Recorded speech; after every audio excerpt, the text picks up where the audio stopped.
एक बार की बात है, महर्षि वेदव्यास किसी वन में भ्रमण कर रहे थे। तभी अचानक उनकी दृष्टि एक छोटे से कीड़े पर पड़ी जो बड़ी तेजी से रेंगते हुए एक दिशा में जा रहा था।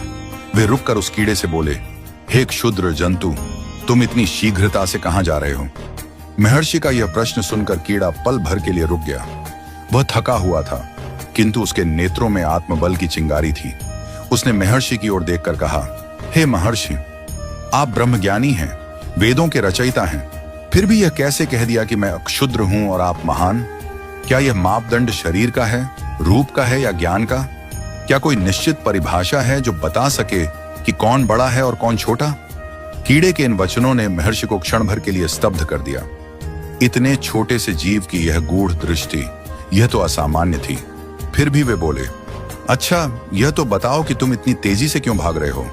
कीड़ा बोला, हे मुनिवर, मैं अपनी प्राण रक्षा के लिए भाग रहा हूं। देखिए ना, पीछे से एक भारी बैलगाड़ी आ रही है। महर्षि ने मुस्कुराते हुए कहा, लेकिन तुम तो एक कीट योनि में हो। अगर मृत्यु हो भी जाए तो संभव है कि तुम्हें अगली योनि में कोई श्रेष्ठ शरीर प्राप्त हो।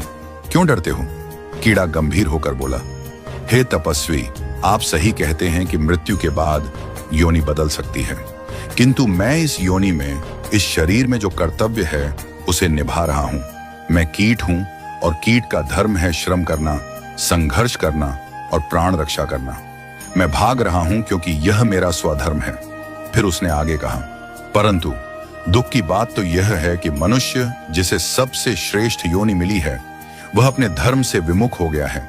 शरीर मनुष्य का, पर आचरण कीड़े से भी गया गुजरा।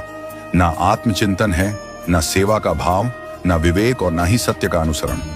क्या ऐसा प्राणी मुझसे श्रेष्ठ कहलाने योग्य है? मैं सीमित बुद्धि वाला कीट होकर भी जीवन की रक्षा में तत्पर हूं, पर मानव जिसे विवेक, चेतना, धर्म और ज्ञान की पूंजी मिली है, वह माया, लोभ और मोह में डूबा हुआ है।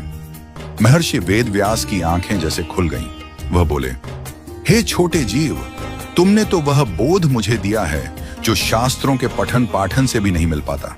सचमुच जीवन का मूल्य आकार, शरीर या जन्म से नहीं होता, आचरण, चेतना और ध्येय से होता है। फिर वे बोले, आओ मैं तुम्हारी सहायता कर दूं, तुम्हें बैलगाड़ी के रास्ते से दूर ले चलता हूं, तुम्हारा जीवन सुरक्षित रहेगा। परंतु कीड़े ने बड़ी नम्रता से उत्तर दिया, मुनिवर, आपकी करुणा प्रशंसनीय है, परंतु श्रम रहित पराश्रित जीवन विकास के द्वार बंद कर देता है। यदि मैं हर बार संकट से बचने के लिए दूसरों पर निर्भर हो जाऊं, तो मेरा आत्मबल क्षीण हो जाएगा। संघर्ष ही जीवन है। महर्षि वेदव्यास अब नतमस्तक थे। उन्हें समझ में आ गया